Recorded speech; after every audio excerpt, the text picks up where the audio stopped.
Pedro. O que Jesus vai falar para ele? Pedro, tu me amas? Quantas vezes? A mesma quantidade de vezes que Pedro negou.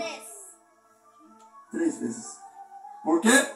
Porque ali Jesus, irmãos, estava colocando para Pedro o seguinte: Pedro, se tu me amas, tu vai apacentar minhas ovelhas, porque eu disse lá atrás já que tu seria o pastor, edificaria sobre vós, a igreja, você. Só que Pedro, tu negou. Tu não tem, Pedro. Tu não estava, Pedro, no mesmo espírito que eu estava. Tu andava comigo, Pedro, mas não vivia o que era para viver. Então aqui Jesus está falando com os discípulos. Quem o povo diz que eu sou? Quem? O povo. O povo é o povo que andava com ele. Quem tinha sido curado por ele. Gente que falou dele para os outros, anunciou, ó, Jesus está lá em tal lugar. Está fazendo culto, está curando. E aí os outros iam até Jesus por causa da mensagem daquele. Mas aí Jesus falou, mas quem que eles falam que sou eu? Aí eles uns falam que é Elias. Outros estão falando que tu é João Batista. Outros estão falando que tu é um dos profetas. E se nós pegar os povos de hoje em dia e realmente querer saber quem eles acham que é Jesus, um garçom só para servir nós, glória a Deus, nosso empregado,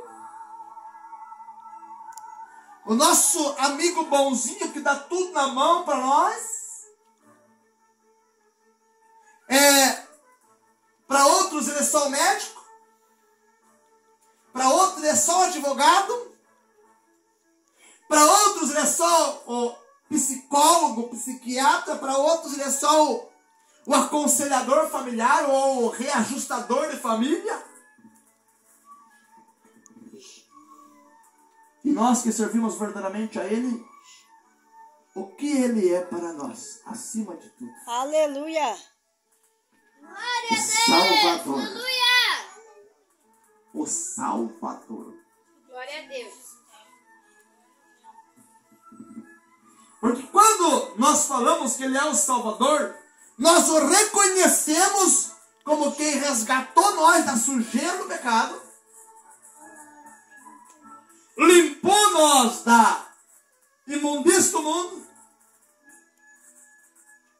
Porque o próprio apóstolo Paulo, com toda a sabedoria dele, falou assim, ó, que o tempo dele tinha sido perdido e que a sabedoria dele de ciência perante a sabedoria que ele adquiriu com o Senhor era esterco.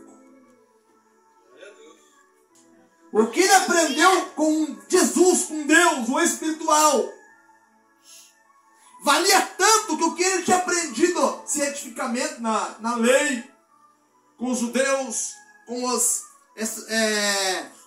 centuriões, e com toda a turma ali, né, irmãos, de doutores, aquilo era esterco. Para você ver a importância de ter conhecimento espiritual. glória a Deus, Glória a Deus. Aleluia. Meus irmãos? Para nós ver a importância de a gente reconhecer a Jesus. Aí Pedro, né, fala isso. Que tu és Cristo.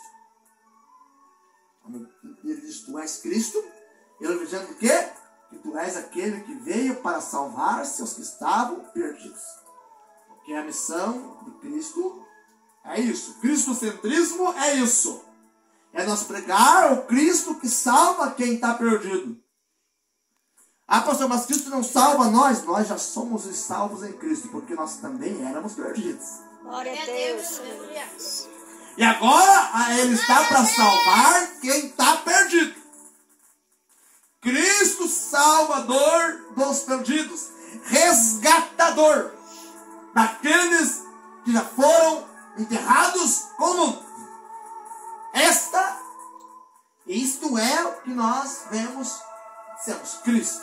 Este é o Cristo. Este é o cristocentrismo.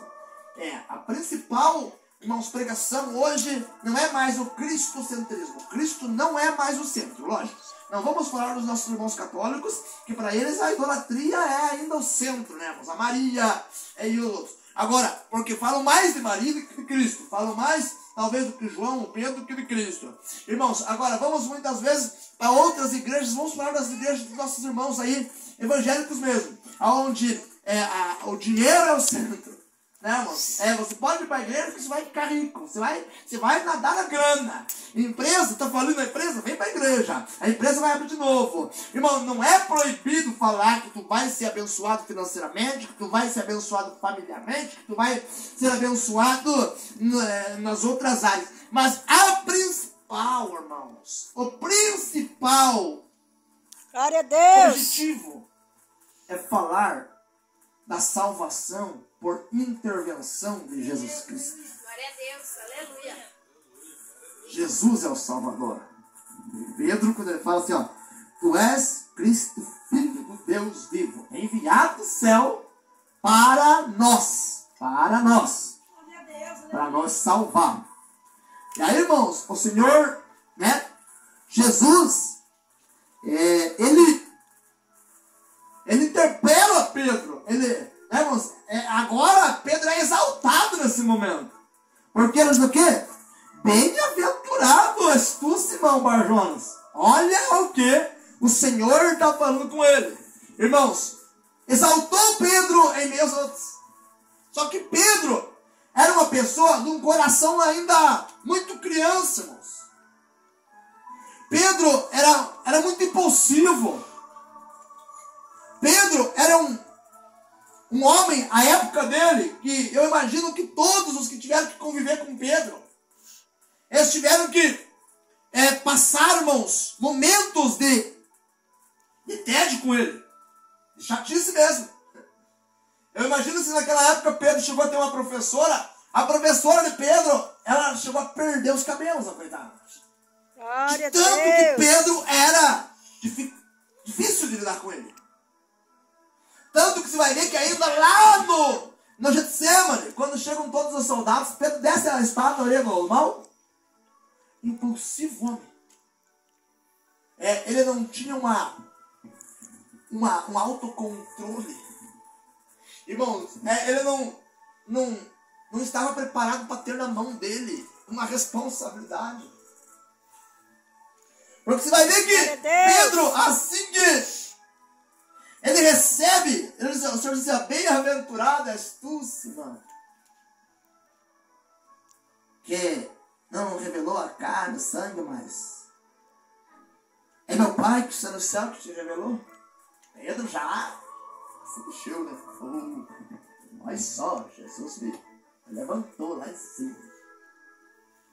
Irmãos, é aqui que mora muitas vezes o problema de muitas pessoas. Que quando o Senhor começa a o exaltar, ele às vezes quer passar por cima de Deus.